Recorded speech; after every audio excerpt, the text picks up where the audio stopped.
Tara mga brad, luto tayo. Gawa tayo ng pulutan, mabilis lang 'to.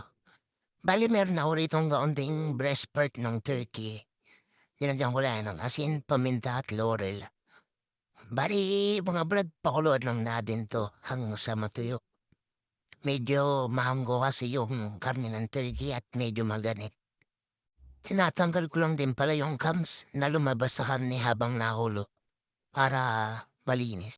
After pakuluan, piprito ko lang sa chicken oil. Chicken oil ginamit ko rito para may dagdag kulay sa kanya. Tapos, hihiwain lang natin yan ng maliliit, bite size. Siyempre, pampulutan to mga brad. Kapag kayo mga brad nagiinom, kumuha kayo ng pulutan.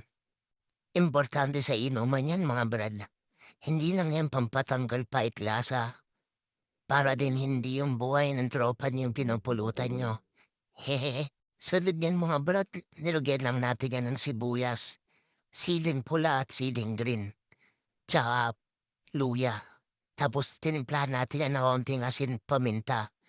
Nilagyan din natin yan ng lemon at tsaka mayonnaise mga brad.